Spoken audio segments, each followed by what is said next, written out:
Okay, you start. All right. So we just watched Barbie. We are doing a Barbie Oppenheimer double feature, but we haven't watched Oppenheimer yet. We had to watch Barbie first just because of how it was set up. The theater we're at. So that is probably no, not probably. It is an absurdist, comedic, feminist masterpiece in every way that I can describe. And I mean absurdist. Like, holy shit, what the fuck is happening half the time? So I didn't see any of the advertising. I just knew it was a movie that existed, and I assumed first off that it was going to be like a rated G. I thought it was going to be a ripoff of the movie Life Size. Mm-hmm. And the whole time you saw me, I turned to you over and over again, and I just kept saying, "What the fuck is this movie?" You said it like at least 5 times. And every time it kept being, it was for a different reason each time. It's like it kept, I don't fucking know, dude. It started with the rules of the world, which, like, it's like Emoji Movie rules. So what I got, because I actually looked at a lot of the advertising, but not too in depth. I just got, it comes up on my feed online, and I was like, oh, okay, that looks cool. So I came into this movie being like, okay, she's going to go into the real world, and it's going to be revealed like, oh, the dolls and humans are connected, because it's actually like playing with your dolls, and there's going to be some funky shit. And I saw a fan theory that actually was like, Ken's going to end up being an incel. And I was like, well, I mean, kind of was there. He's not Hal from Megamind, but he's of the same stripe. Yeah. So that was what I expected going into the film. Was like some weird shit was gonna happen. The CEO was gonna try to get her, but the last half of the movie, I did not see any of that shit coming. You know about Five Nights at Freddy's? I'm going somewhere with this. Okay. You know about FNAF World? Yeah. You know about that little Easter egg? Everything that happens out there affects here. Oh god. That's all. Oh shit. Ugh. It's okay. So you give your full thought. You give your like rundown first. I don't want to be. Okay. So the first half of the movie, I will say, is pretty predictable. It's pretty much like how the advertising gives it. It's like, oh yeah, she's a Barbie. The dolls and humans are connected. It's like the Barbies in the Barbie land are actually like Barbies that are getting played with in like real time. And it's like, okay, I could guess that from the trailers and how they present a lot of the world building. And then it's like, okay, she goes into the real world and she realizes, oh, the real world's bad. Men suck. And it's like, yeah, okay. Men suck is what they're getting at, but alright. Well, some men do. Like catcalling, bad, etc., exploitation of women, yeah, etc., etc.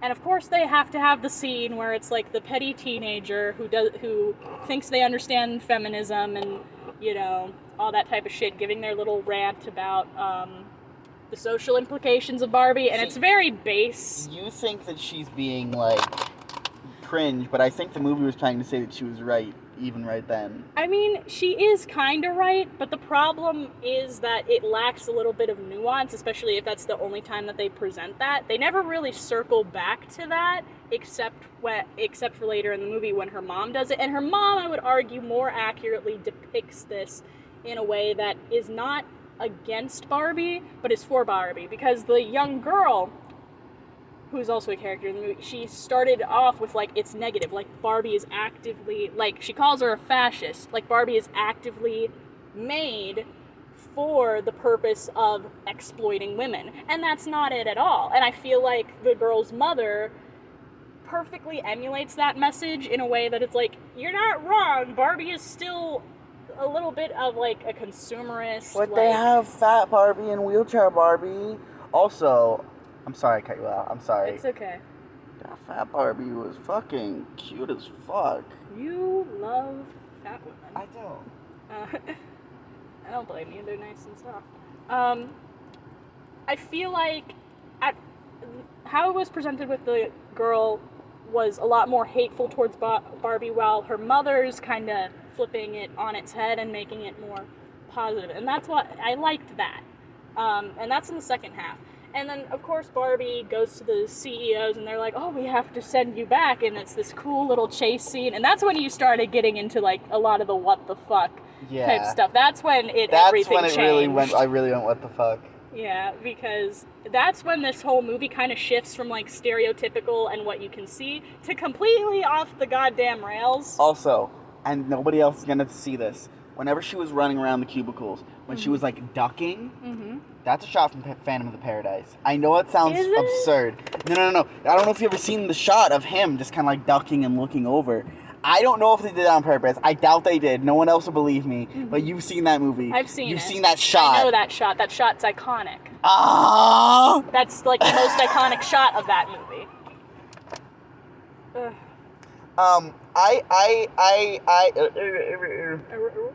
I like the way that even though the real world was supposed to be like a drab real world, Mattel's office specifically still had some cartoony shit going on with the cubicles and stuff.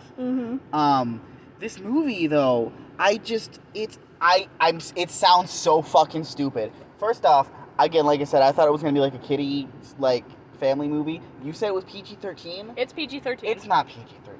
It is it's 90s PG, if that makes any sense. No, it's that like makes Beetlejuice sense. or the Ghostbusters. Or Goonies. Like that. I haven't seen that movie in forever. I did think they were gonna.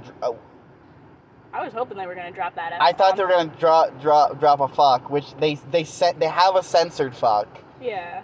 But something tells me they're gonna release a DVD release with the hard fuck in it. The hard fuck. Yeah. Yeah. I didn't know they were going to be so crass, because even in the promotional material, it's still like, oh, it's nice, it's happy. There's not, like, a lot of crass humor. There's, like, a little bit. It's not that crass. They mentioned vaginas at one point. Well, yeah, but it's also, like, they mentioned, like, in the That's when I first went, what the fuck? Yeah, I know. I think that is my first what the fuck. That was your first what the fuck. What is this movie? Yeah.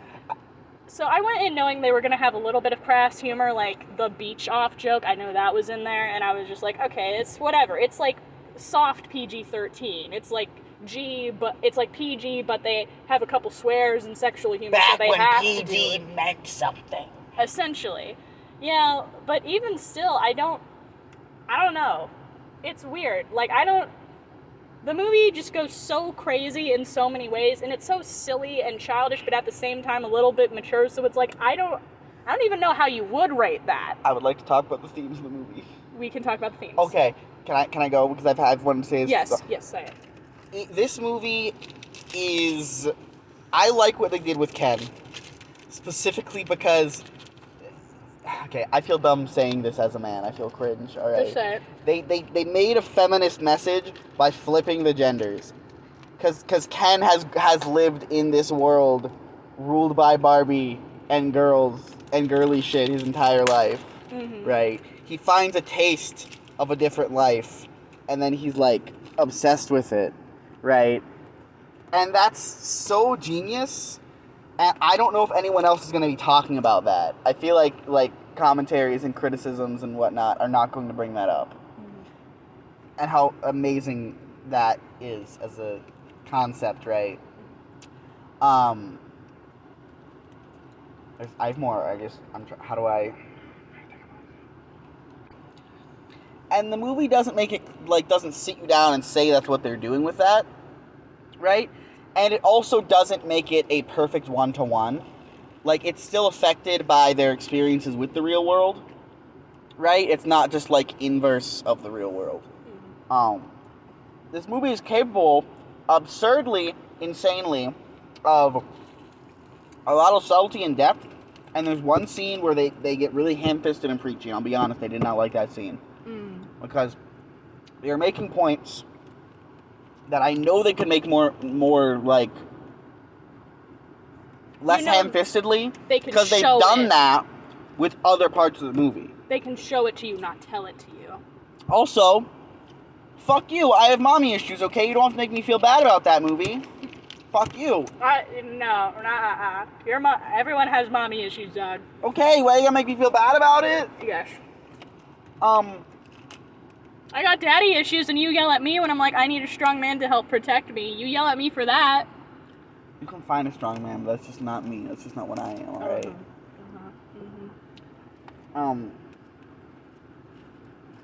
I wish they resolved what was up with the Kens a little bit more at the end. Mm-hmm. It feels like the whole self-discovery bit, right? It feels like they should have started, like, listing off things they like to do as themselves, like Mhm. their own interest. You know what I mean? Yeah. You get what I'm saying? Yeah, I get what you're saying. Because they were just sort of like, they basically did the he's literally me meme. Yeah. But then they didn't explain what that meant, though. Ken is me. Ken is me. But and I was like, oh. I feel like they should have had them a little bit more, like, explain. Like, the main Ken clearly likes horses, Mm-hmm. right? They could He's have done a horse more. girl. But they could have done more with that, but they just sort of didn't. Mm-hmm. Also, Alan is Scott Pilgrim, right? Yeah. He fights off like 5-6 dudes at once, like it's nothing. Mm-hmm. Like they don't even make it a tense scene. It's just a joke how easily he's batting them off, right? Mm-hmm. Right? Yeah. Okay, that's all I have to say. I would argue the absurdity that is in Scott Pilgrim and the absurdity that's in this movie are kind of cut from the same cloth in a weird way. It's different, but you can see a lot of the, weird aspects. And since this seems to be in like a weird kind of alternate universe, kind of not, I would argue that you could easily just make the fan theory that Scott Pilgrim is actually in Alan. Alan escaped. Come to the real world. Or the Scott Pilgrim world, or what the fuck ever. I would argue that is a good fan theory, just because, I mean, look at him. Look at him. He looks weird, though, right? I don't know how else to explain it. Like, is Michael Cera getting fat? He's getting old, yeah. But like his neck, chin area, you know what I'm saying? His neck-chin area has always been a bit weird. Okay. He kind of looks like a snapping turtle, if you look at him. I don't think he always looked like that. Also, I'm starting to look like that when I'm insecure. You're not snapping turtle. There's that. What else? You keep talking. I have things to say, but I have a bad way of, I can't word.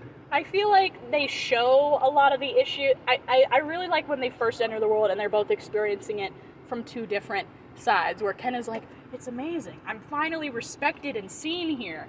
Meanwhile, Barbie is seeing, like, I'm objectified and treated as lesser here. I'm treated as crazy. Meanwhile, Ken doesn't even realize that people are looking at him weird or anything. They're just like... Nobody's given a shit about him his whole life, Emma. Mm-hmm. Guess what? Feminism, it's not just about women. Mm-hmm. I'm sorry to tell you. I will say that I would argue this is a really good feminist movie, and it's not just for the girls, it's for the guys too, because even then they mostly for the girls. It's mostly for the girls. It's not anti-guy, but it's not like for the anti-men. girls. It's for the girls. I don't think guys could watch, because there are a lot of jokes kind of mocking men, like... So at one point, a lot of the Barbies are brainwashed, and then we gotta unbrainwash them. So they have the Barbies go and act all stupid and innocent and be like, can you help me with this? And they're like, could you explain Photoshop? Could you explain The Godfather? And all that type of shit. And it's like the men are taking it really seriously. And I was like, they make a Justice League Schneider Cut joke in there, and I'm just like... The Schneider Cut joke isn't even just about men. That's about a very specific group of men. Exactly. I did not feel offended by that. No. What I did feel offended by was the Godfather thing, because I'm a bit of a film bro. I ain't gonna lie to you. Mm-hmm. So it was targeting, like, specific groups of men who can be a little bit annoying and mansplaining with their issues. Not all film bros are like that, but a good portion of film bros are like that. So it's like, I was like laughing a little bit at those, and I was like, yeah, I get that, because some guys can be assholes. Not all of them, but it's like, it knows. It's a very self-aware movie. The way that I look at movies and look at media, the things that they intend for me to pick up on, I tend not to, and then I tend to pick up on things they don't. In the sense that, like, certain ideas snap in my head at times when they probably meant to earlier or later. Mm-hmm. So that whole, like, when I said that this is not an anti-man movie, but it is a feminist movie, it's mostly for the girls, but not exclusively, right? Was the ending scene where Barbie... Okay, spoilers, guys, fuck you. We've been spoilering all over the place. Not in any meaningful way, though. Okay. The part at the end where she, like gets a taste of being a person and you see all the home videos, mm-hmm. For some reason, that's whenever it clicked for me. I can't quite explain why.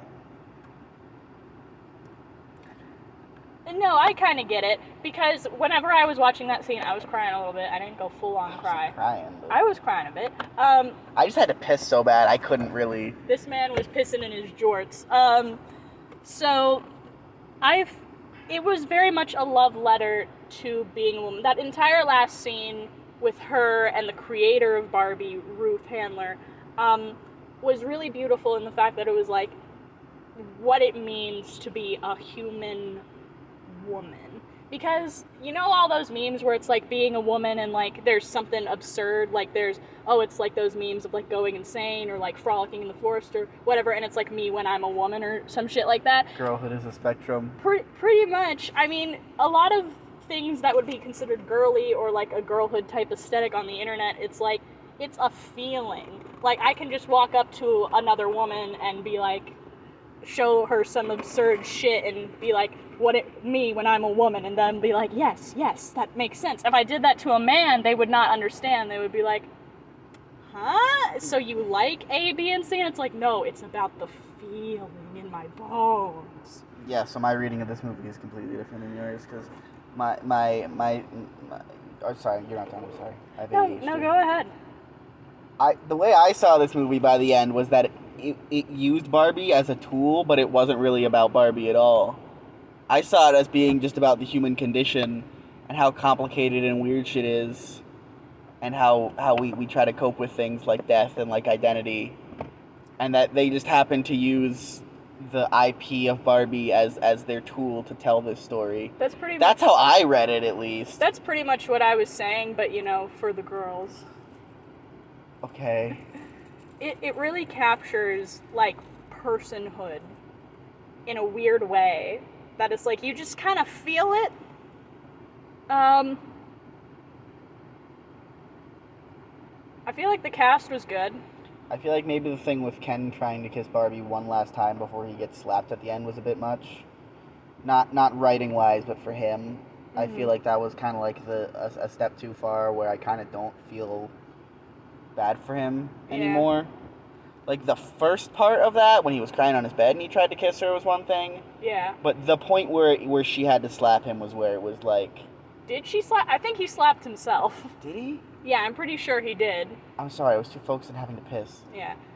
No, because he was like, what, but please, and she was like, no, and she just moved away, and he was like, God damn it, fuck, like, calling himself stupid. I thought she slapped him. Nah, it was weird. The pacing of that was weird.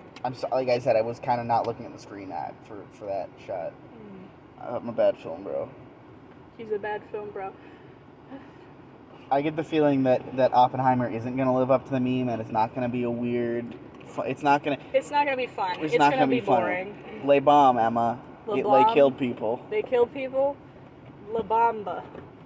Can I be 100% honest? I wasn't really interested in either of these movies. I was just coming for the meme. I'm glad that I at least enjoyed Barbie. I was very interested in at least Barbie. I know Oppenheimer is going to be kind of boring shit. But you know what? It's for the meme. The cast looks okay. Maybe I can just simp for men.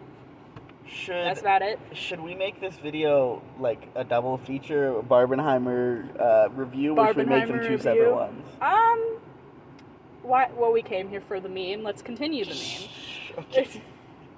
Also, we're seeing this on the 20th. Super secret early screening. Super secret early screening. There was approximately like 7 people in the theater with us. 2 people walked out, by the way. I don't know if you noticed that. When did they walk out? One of them walked out like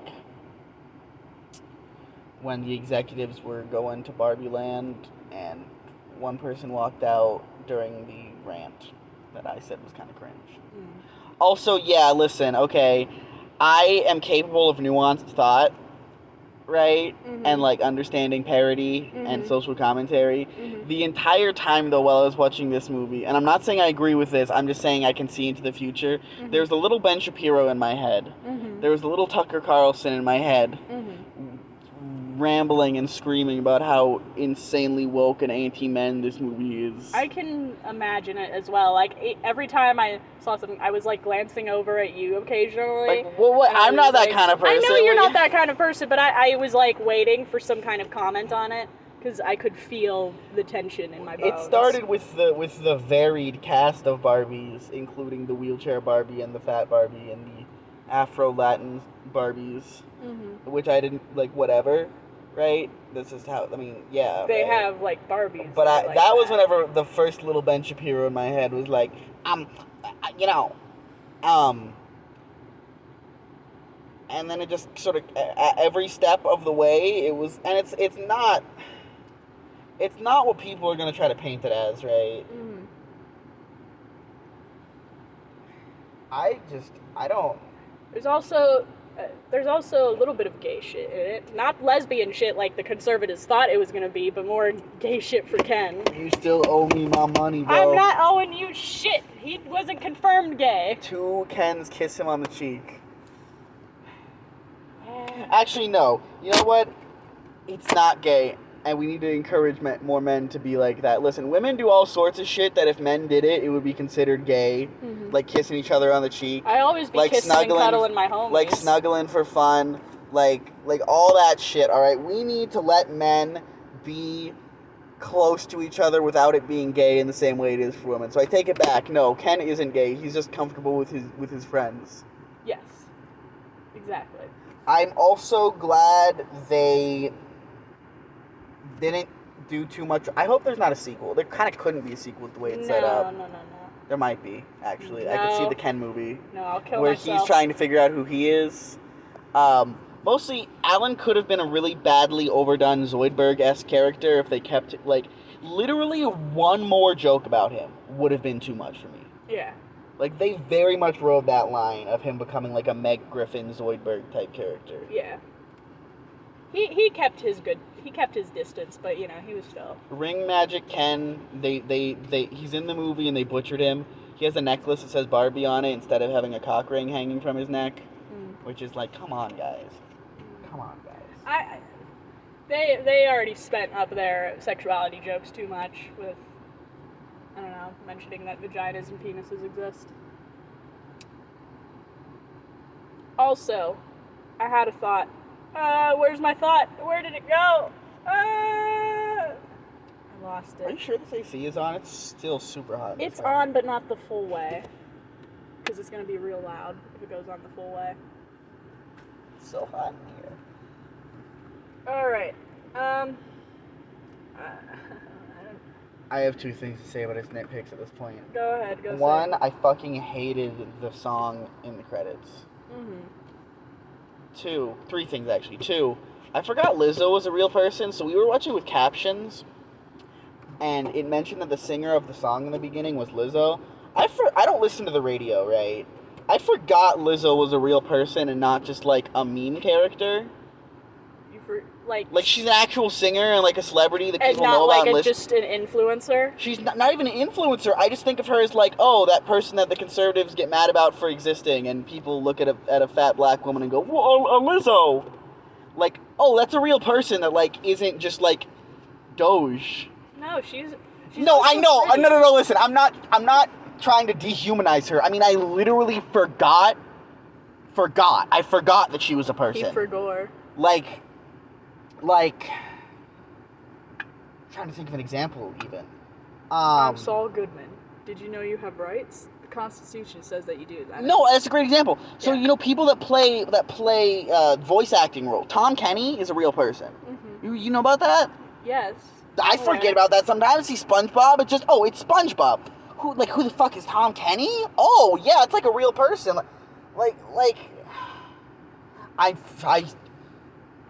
I'm gonna get in so much trouble for even saying this. And my third thing was, I really like the big forehead old Barbie. It's a weird example. The swimsuit Barbie, not her outfit, but the big forehead Barbie. I don't know, it's a dumb way to explain it. No, she has a big forehead, yeah. But I kind of like that design. It's a cute design. It's old.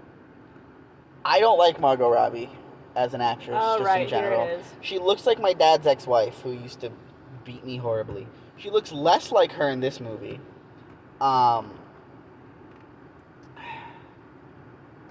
However, I'm really glad we didn't get the Amy Schumer Barbie. Because I feel like this movie could not have been that. Secondly, though, I don't know why I'm talking too much. Oh no. Say it. Just I'm say being it. a patriarchy, Emmer. Just say it. I don't understand. Throughout the movie, she keeps saying that she's not pretty anymore. She looks exactly the same. She looks exactly the same from the beginning to the end. That's what insecurity is, dog. Okay, but I'm insecure and I actually am ugly as fuck, and I actually have gotten uglier over the years. You're not ugly. 3 years ago, I was skinnier. I actually do look different. You were saying you were ugly back then too, so no, don't count. I was ugly back then. I was just not as ugly as I am now, because I was skinny at least. Incorrect. I still had a big nose and thick eyebrows. That's sexy on men. I don't want to be sexy like a man. I want to be sexy like a woman. You think women with big noses and thick eyebrows are sexy? I want to be sexy like the way I want to be sexy, alright? I like thick eyebrows and big noses on women that aren't me, alright? I don't care what other people think about me. I care what I think about me. Trans moment. Yes. Trans moment. Yes, no, fuck you. I'm a male to male transgender. I'm big M to small M. Anything else? Not really. This movie it surprised me, honestly, and I'm glad I saw it. Now we gotta go watch Oppenheimer. I assumed that the executives were going to be bigger villains than they were. They kind of disappeared for a big chunk of the movie. I wish they did a little bit more with them. Yeah. Oh, wait, I know what I was going to mention now. There's a lot of weird fetish stuff, like, kind of just subtly put in there. Yeah. You sound so disappointed. I had a point, and you I had a point! I know. You cut my point out first. I thought you were we'll fix it in editing. Go. There is no editing. I'm not editing this. This is all staying in. Please. This is all staying Dude, in. Please. You whispering dude please is staying in too. Please. It is. It is staying in. Even the ones that are too quiet for anyone to hear. What I was saying about them is, I wish they were in the movie more. There was a small gag with them on the tandem bicycle, though, when they were, like, all speaking in unison that seemed like an anime gag. Like I don't know, that's dumb. Like in Kill la Kill with all the dudes. Never mind, I sound retarded. You finish your point.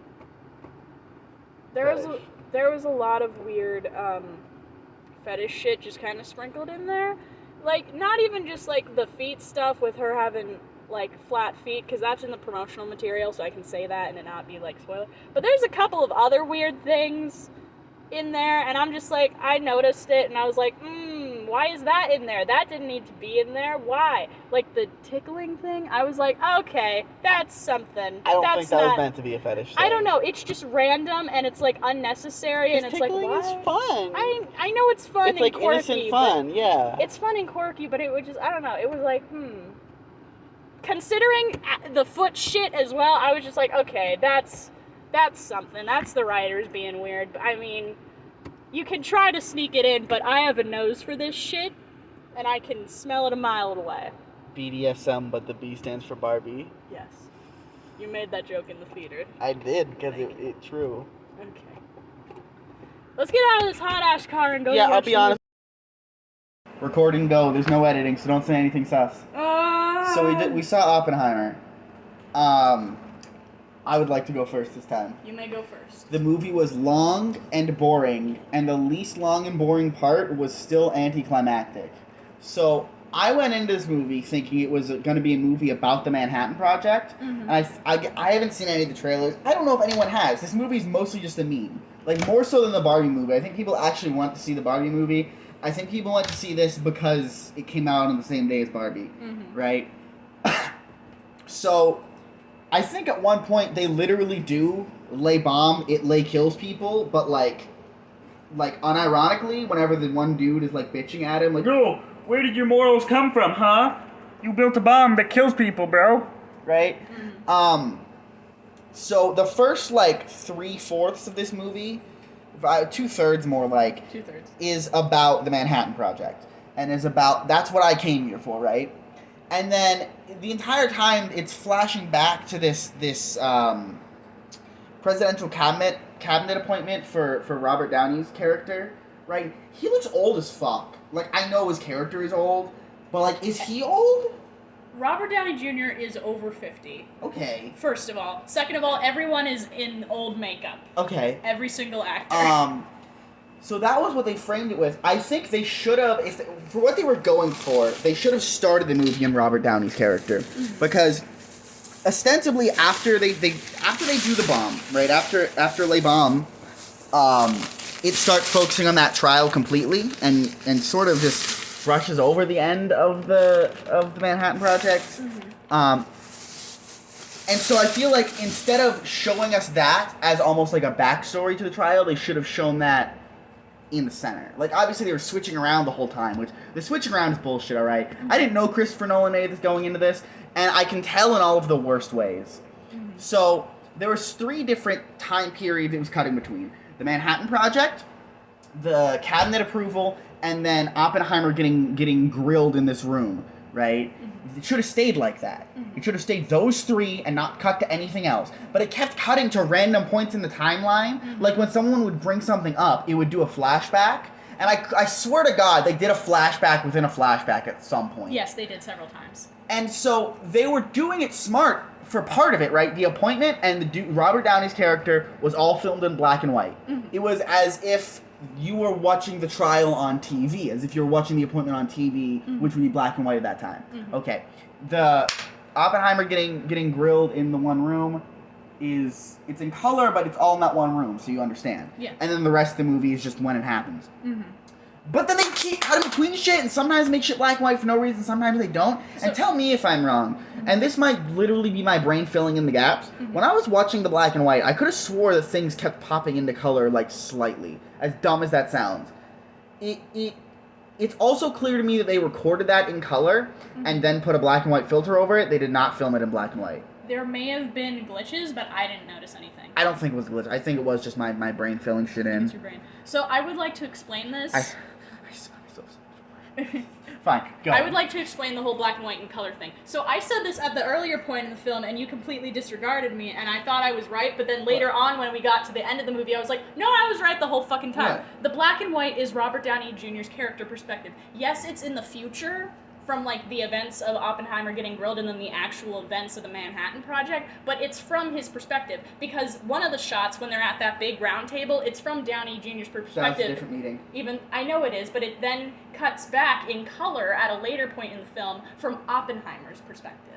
I assume that the black and white one was happening between meetings of that appointment trial.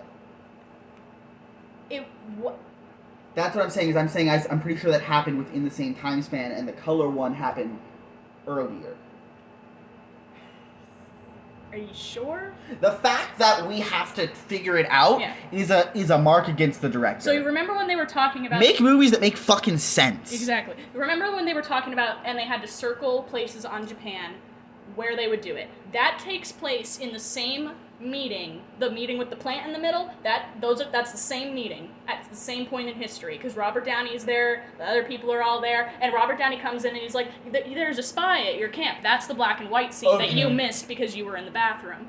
And then it cuts back later in the movie from Oppenheimer's perspective, where they're like, oh, we gotta see where the bombs are, and Robert Downey Jr.'s like, don't mess it up, and then he leaves. But that shot's in color. So it's the same scene from 2 different perspectives that are cut weirdly in the film. So the black and white, it takes place in the future from most of the events, but it's all in his head, because we also saw that Albert Einstein scene with Robert Downey Jr. and Cillian Murphy. I thought that happened in that segment of the timeline. Yes. Because you see, so I think that the color portion meets up with the black and white portion at some point. So at the end of the movie, you see Oppenheimer in his house. You see that same field that he's shown in the beginning when it was black and white. Mm-hmm. That's what I'm saying. I thought those were in the same time period, but we reached that. So it's like we're here to begin with is in black and white, and approaching it is the color, if that makes any sense. That sounds dumb, but...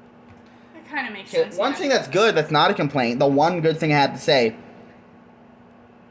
I like, as dumb as it sounds, and I know I hate the politics aspect, I like the politics aspect as well, mostly in the fact that the way they handle communism, as dumb as this sounds, I feel like it's actually handled well. Mm-hmm. In the beginning, in like the 30s and shit, nobody thought much of it. It was one of many political ideologies before the Cold War really went up and running.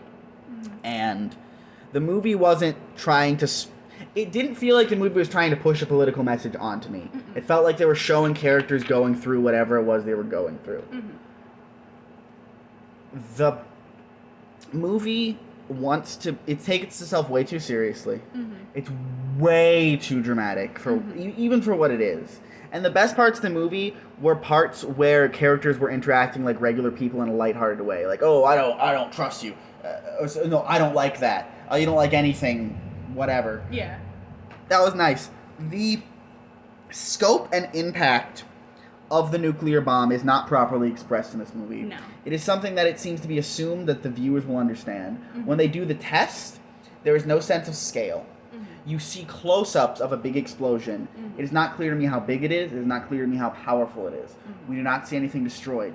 We do not see the bombings of Hiroshima and Nagasaki, Nagasaki. Wow, I fucking hate myself. So my name was a pun, and I mispronounced the actual city because of that pun.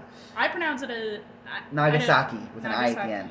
We don't see the bombings, and that would matter to me. I feel like if you want to show the intensity, if you want to show why this guy is freaking out, you can't just say Le Bomb killed people. You need to show it. It's a rated R movie. He starts to hallucinate. Mm-hmm. He starts to hallucinate the people around him, or imagine people around him being killed and shit. That's not even that graphic. No. And they needed to show the actual destruction for it to matter, for it to, like, really feel the impact. You know what I mean? There's an excellent line from his wife where she's like, do you think just because, you feel bad now that people are going to forgive you? Because all of the times where they're, like, showing the impact, it's just from his perspective and the other perspective of the other scientists who are, like, weeping and throwing up after they realize. But it's like, we don't see... No, I think the throwing up was also part of him imagining the aftermath. Was it? People throw up whenever they're irradiated. I don't know. That convincing performance from Roderick Heffley right there. This cast is insane. I'll get into it in a minute, but like... The cast is... We'll get into it, yeah. But like, bananas. So, they need... Because they show a lady, like, getting her skin flaked off, and he sees, like, a black, burnt-crusted, like, supposedly human body. Corpse, yeah. Yeah, and it's like, then people, like, disappear, but there's no blood. There's not a whole lot of screaming. I mean, there's cheering, because he makes this little speech and whatever, so people around him are cheering. But there's not, like, guttural... Like, I was imagining, like, that one anime I've seen scene? the clip you're talking about, yeah. That's what I was expecting. I was expecting that as well. To be there. It's rated R. I was expecting to see it's rated R. terrible things. Also, it's rated R. Can you show more sex in the sex scenes, please? Yes. Like, not to be that guy, right? I wanted insertion of penis. Me and you, okay, revealing this chat, me and her have had sex before, right? And when we're just chilling out afterwards, and we're naked, I'm not, like... cross-legged, covering myself with a book. Yeah. Right? We just fucked. I'm not worried about being indecent around you. Yeah. Also, they these motherfuckers mixed in the I am become death line with a sex scene in a way that seems so fucking dumb. It seems like something out of, like, a teen drama. I was gonna mention that. It's like, why? Why? You could have shown him just, like, reading the book earlier, and also not just the one line. How about we get the full paragraph about what that's from? And then you could cut the I am become death, destroyer of worlds, and put it with the nuke scene, which they did anyway. So it's like, it's weird having the only two times that line is spoken is one during the actual Manhattan Project, the bomb going off finally, and the fucking sex scene with Florence Pugh. And again, that's insane. I did not feel the weight of that at all. The bomb, the testing. It didn't. It didn't translate. Yeah, I mean, I think the fact that it was at night should have made it more intense. The sky was still black. Mm-hmm.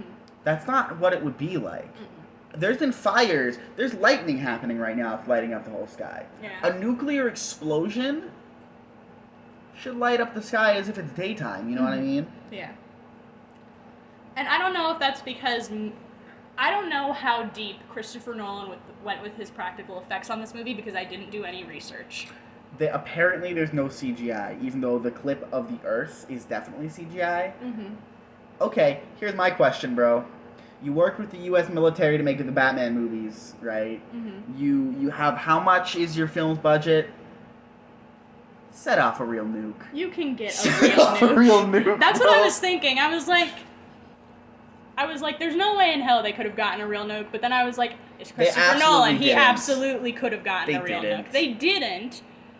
But they had other explosions. Are you kidding me? Damn, the power just flickered. My phone's fine, but a lightning strike, I saw that. Are all your windows closed? Yeah, no, the bathroom window's cracked so that air can get through. If we die, I'll kill myself. Glass, I don't think, stops lightning like that. Maybe let's get away from your window then? It can go through the wires and pipes in my house, too. That was spooky. Do you know how... Yeah. Okay. I have astrophobia or whatever. Oh my god. Yeah, I'm telling you. This is why I didn't want to get out of the car. No, even I'm like, oh my god. This is why I didn't want to get out of the car. Let's move away from the window. Okay, that's not... Okay, so we're back recording again. We're sitting in the center of the room because she's afraid of lightning coming through the windows. Mm-hmm. You know who you should really be afraid of? The atom bomb. I'm aware. Nuh-uh. Yeah. So can I... Okay. My turn now. So first of all, immediately after we stopped the Barbie recording, we went back in and got food and stuff. It was packed. And there were a bunch of people wearing pink, yeah. A bunch of people wearing pink. And this is because we saw Barbie at 4 p.m. It's a Thursday. And we saw it at 4 p.m. By the time... I'm sorry. I have tics. By the time we got finished with Barbie and were heading to the Oppenheimer showing at 7, it was packed full of people who were trying to do both, or at least one. I don't think they were doing both. I don't know. But there was a lot of people with pink. Also, surprisingly, the Oppenheimer showing was jam-packed. It was just the time, I think. I think so. But also, like, it was in one of the smallest theaters I've ever been in, so let's not exaggerate. It was like 3 times the size of the room we're in right now. It was not that big. Mm-hmm. Before we get into the cast, I want to talk about my favorite character, and I don't know why I like this guy so much. Mm-hmm. Dr. Fermi, of the Fermi Paradox. He looked like he was constantly wearing eyeliner, but, like, I don't know. Something about the actor I like, and his portrayal, because, like, he gives an honest, like, hey, whenever Oppenheimer's getting grilled, he's like, hey, okay, listen, this is a good man, alright, he's not evil, he's not going to betray the country, he is kind of mixed up, and he's probably not the best guy to trust your safety with, but he's not a bad guy. That's so real. That sounds so retarded. I sound so dumb saying that, but he's real for that, you know? Alright, you want to talk about the cast? Yeah, so, I mean... For all intents and purposes, it's a very normal-looking cast. It's just, there were a couple of background or minor characters who got, like, 1 or 2 lines, and I was like, why the fuck are you in here? You're at least a B-list celebrity. No, they're not. You B-list? Mm-hmm. Nobody in that movie is B-list.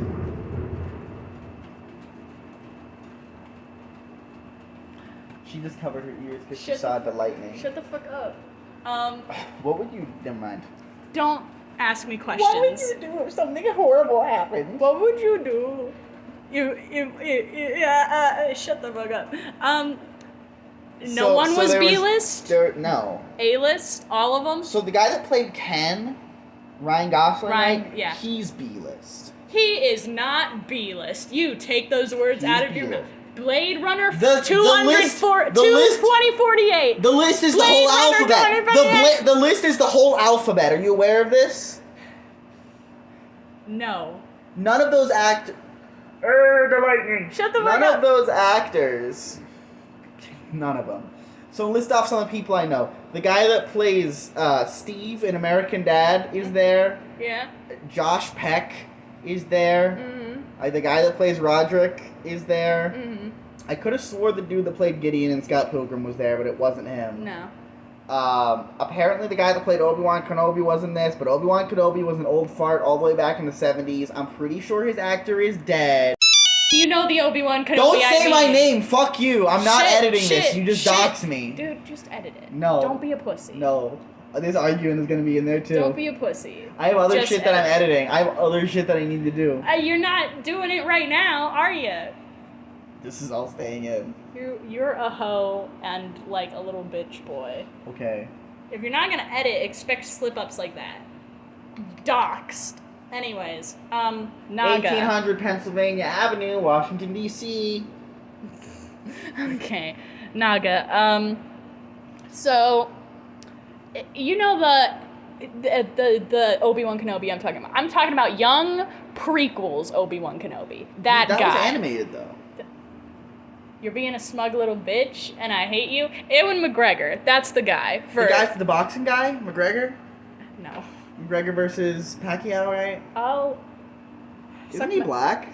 Suck my dick. Okay, the Moulin Rouge guy. There you go. That's a musical that you can't touch. Mulan was animated, too. I'm gonna throw him, audience. I'm gonna throw him into the storm. Anyway, so he was in it. He just had very old makeup. Trying to remember. Oh, there was one guy I thought I recognized. Oh, right, Rami Malek, Mackie, whatever the fuck his name is. The Bohemian Rhapsody guy, the guy who played Freddie Mercury. That guy, the weird looking guy. Yeah, that weird looking guy. He was the guy who went after Dr. Strauss. The Bohemian Rhapsody guy. Brendan Urie? He sang Bohemian Rhapsody for Suicide Squad? You know what I'm talking about. You're being a cunt. I thought he was just going to be a no speaking role, but then he comes in at the end with Dr. Strauss is actually framed Oppenheimer or fucked with his shit and government corruption, and it's like, why were you enough of a character to get a speaking role? I don't even know your name. It's based off of historical fact. That's the issue with this movie, right? They have actors who are cast as characters that clearly have some importance to the plot that do not get enough screen time because this should have been, I know this might sound counterintuitive, it's an Oppenheimer biopic. What it should have been is a movie about Project Manhattan with Oppenheimer as the main character. There are people who are reoccurring. Josh Peck's character is reoccurring. The dude that played Roderick is reoccurring. There's a couple of people who we see, but we only see them 2 or 3 times. Not enough to develop them as characters, not enough to know their name, but enough to know that these are people, and they're not just background characters. They interact, but they're not they're like props. Yeah. It's weird, you know what I mean? It feels to me like if we didn't have to cut between them, if we were living in that, the day-to-day life, they would be important characters. Yeah. If there was an Oppenheimer sitcom, that they would be part of the main cast. Yeah. But they simply aren't because the movie. Simply aren't.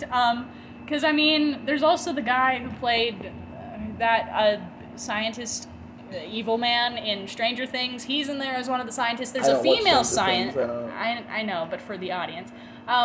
There's a female scientist for the Manhattan Project who comes in halfway through it, and that she gets approximately 2 lines, and that's about it. And it's fair play for women in the scientific field, and it's yeah, cool. If you're scientist Barbie? Yeah, it's if you're gonna make that point, especially after we just saw Barbie, actually give it screen time. Don't just let it throw around. Don't try to have some kind of name another message. scientist that has screen time. Besides Dr. Fermi, name another scientist on the Manhattan Project. Impossible. I don't know half of these people's names. I'm lucky I even know the guy you're talking about. You only know the guy I talked about because I keep bringing him up. Exactly. I don't know the other characters' names. They don't say them often enough, and I didn't bother to catch half of them, and most of them are all kind of weird, fucky, European-ass names. Oh, not Europeans, grr. Grr, angry. This movie went on for 45 minutes longer than it needed to. It was cut in a confusing and dumb way. It wasn't even focusing on the most interesting thing. Mm-hmm. The climax happened 2/3 of the way through the movie. It was anticlimactic because it did not show the intensity as much as it should have. This movie is going to be praised by all sorts of film bros for years to come. Mm-hmm. You know it. Mm-hmm. I'm going to give my final rating. Barbie was honestly, a 9 out of 10 movie. Mm-hmm. There were some parts where they could have done better, but the sheer what the fuck is this movie boosts it. Oppenheimer, 3 out of 10. Mm-hmm. I'm gonna have to agree with you, but I'm giving Oppenheimer a 4 out of 10 simply because, despite everything, Christopher Nolan is still really good with his cinematography. You see what I'm saying? Here's a film bro who's just, oh, well, it's Christopher Nolan, so it has to be good. It doesn't have to be good. It is still mediocre and could have ended at the fucking bomba. The movie would have been a 4 out of 10 if it ended at the bomba, but that extra 45 minutes of my life that I fucking wasted on some political drama that I didn't know I was supposed to care about lost it a whole point. Like, they established the Robert Downey Jr. stuff early on, and I was like, okay, where is this gonna go? But then they take so long to end it. Like, they show him, like, it's like, oh, I'm Robert Downey Jr. and I'm almost gonna win after the La Bamba, and then Rami Malek, or whatever the fuck his name is, comes out of nowhere with the actually They should have treason. gotten Adam, for Adam ruins everything. Yeah. Actually. So it's a mess. And a lot of the clips are kind of strung together. There's a lot of repetition of clips and or lines.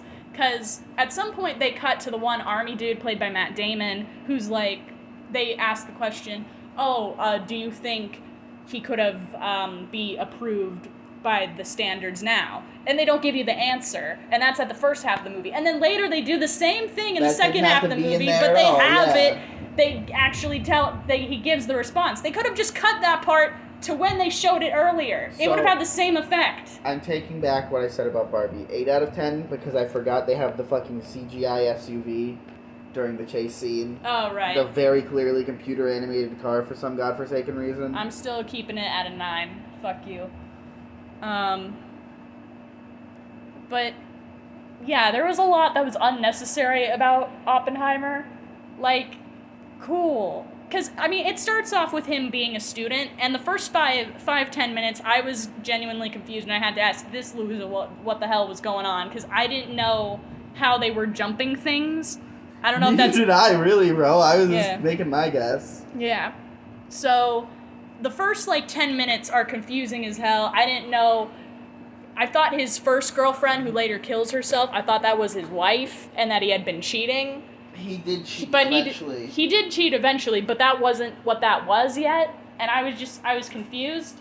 Also, the first lady, her relevance to the story is pretty small. Again, I don't know why. It's just based off of his life. You can't deny the fact that this woman existed when you're making a movie about Oppenheimer. I know, but it feels like there were two... It's almost like real life doesn't have satisfying arcs and characters that always contribute to the story in a meaningful way. I know. That's crazy. I just wish we didn't... Having the Robert Downey... It's almost like it shouldn't have been a movie about Oppenheimer's life. It should have been a movie about the Manhattan Project. Yeah. It's just... It's anger-inducing. It makes me pissed. Anything else? Because I'm pretty much done. I don't have much to say about this movie. It was boring. It was, in fact, boring. I was just interested in the cast and how many people they were pulling out of their ass. That was the most interesting part. And how they were gonna frame, the presidents and whatever. I thought that was kind of interesting. That scene was cool in the president's office. Yeah, that scene was damn. I wish they went more experimental with the getting in his head, where he things start getting blurry, and not the part where he has sex in the office, but not really. That was kind of dumb. That felt like just another excuse to have a sex scene. But when he was seeing people as peeled skin, I wish they kept that going. Yeah. You know what I mean? I was expecting when he was walking through the crowd again, and he was seeing people crying. I was expecting it to jumpstart. He goes outside, and it's just full of flayed fucking bodies. Yeah. I was waiting for it. But no, it's just Roderick throwing up. I can't see that actor as Roderick, because I didn't even like him as Roderick in the movies, dude. That's not what Roderick looks like. You know, Roderick has a buzz cut, but he has, long, spiky emo boy hair in the movies. Kind of like what you got going on right now? No, I have a mohawk going on right now. You gotta show me examples. What you mean? In the movie? You've Oh, seen in the movie? No. Oh, in the book, he has a buzz cut. Yeah. Like the sides of my head, Yeah. but all over. Okay. That's it. Okay. That's how he's drawn. I thought you were combining the two sets. I'm an idiot. Ignore me. Is that it? Is that the end of the review? No, where do you put S tier, A tier? Where are you putting these I movies? gave it an out of 10 score.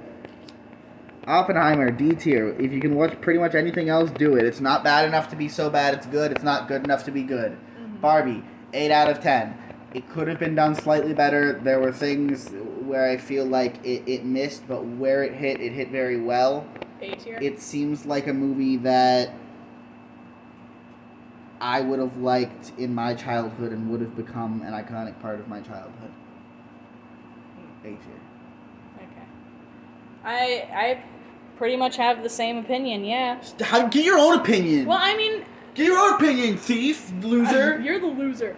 I feel like Barbie is a very nice love letter to women, little girls, and little boys all over the place. I feel like... You didn't have to bring up boys. Don't lie and pretend like it's about the boys. It's for the girls. It's a movie for the girls and the gays. I'm sorry. Men can enjoy it, clearly, but... I don't know. Do you qualify as the gays? You forget. I don't forget. I jack off the gay porn. You act more like a straight white man. Emma. A straight cis white man. Sexuality has nothing to do with personality. Mm-hmm. I did think for a time when Barbie first found out the world wasn't perfect that she was going to start a slatocracy. I ain't even going to lie to you. Yeah. I feel like Barbie Takes Over the World would have been a better plot, I will say. But here's the thing. I worry, because I feel like the way Ken was portrayed is kind of understandable given the life that he lived up until that point. I think it is. I don't think that's a controversial statement. Mm-hmm. But the movie reviewers, the YouTubers, are going to try to turn him into a Hal Stewart from Megamind type character, which he just isn't. You know what I mean? He's not an incel. But they're going to try to portray him as Hal from Megamind. I know it. This movie is going to get misinterpreted from all angles. Mm-hmm. There's either going to be people calling it woke garbage or people who try to turn it into a movie about incels. Mm. Honestly, how I saw it was like if you time travel back and you brought in the real world, and you brought a woman from like the 1800s into the modern age, and she got to see and that's not a big comparison, but it's still a lot. Like I said, it's a feminist message shown by flipping the genders. Mm-hmm. So I feel like Barbie is, yes, it is a movie for the girls and the gays, but I feel like it's a very strong feminist message. It's very fun. It's very peppy. It's really creative. I love the colors and direction, everything about it, but it is an absurdist film, and I feel like people are not going to be able to get that. It is absurd. When you think of absurdist, I'm thinking of this. Okay. I like that they just don't explain a lot of shit. Yeah. Like, first off, it seems like what happened to the actual doll that Barbie represented? Like, that's never really brought up after the initial inciting incident. Like, is she the drawings? Like, is she not even the doll? Is she the drawings? And then also, like, is Barbie Land magical? Is it a physical place? The montage is literally in front of like cardboard cutouts, but that kind of contributes to the. It's an animated movie. It's not an animated movie, but like. It is. You know what I mean? It's like an animated movie that they filmed with live action characters, if that makes any sense. It feels kind of on the similar level as to like Pee-wee Herman's Big Adventure. That's a great example, actually. Exactly. It's kind of like absurdist, it's weird, it's cartoony, so you don't it blends together fiction, animation, silliness with reality to the point where it's like everything kind of crosses. Dream logic as well, like I said. Barbie becomes like a person at the end. That's not clear the mechanics by which that happens. Mm. Which is also like it's very much dream logic, I think. It felt like going through a dream. Mm-hmm. Now can we get the Pee-wee the Pee-wee Barbie crossover? Please. And for Oppenheimer, it's a Christopher Nolan movie. I feel the same for it as I did Tenet. I actually feel more subdued feelings than I did for Tenet, because after Tenet, I was a little bit hyped up at the theater, if you remember when we got out. I don't remember what my initial feelings are about Tenet. All I can say is that now I remember it being kind of a generic action movie, but it understood time travel. That's about it. We were a little bit hyped up about it when we came out of the theater, but other than that, it was pretty generic action movie. This is pretty much generic drama movie. It's got explosions and Christopher Nolan written all over it, so I can't sing its praises. All I can say is that the cinematography looked okay. I have more intense feelings about this movie, but they're negative feelings. Yeah. Are we done now? Do you have anything more to say? No, that's it. You sure? Yep. Are you sure? Yes. So let's turn off this recording. Turn it. And if you have more to say after that, no one's gonna hear it. I have nothing more to say. Who would win in a fight? J. Robert Oppenheimer or Barbie? That's gonna be hard. I'm gonna say Barbie. You think? I think so. He's a scrawny little man. Like, I mean, unless you can use, like, weapons and abilities, I don't think... Hold on, are you implying that his weapon would be, he would fucking nuke Barbie? Is that what you're implying? Yeah, like, he whips out the nuke for his special Smash Bros. Attack. Sir, a second nuke has landed in Barbie Land. Pretty much. Okay, goodbye. You have more to say. In hand-to-hand combat, Barbie all the way. Look at her. Black belt Barbie. Exactly.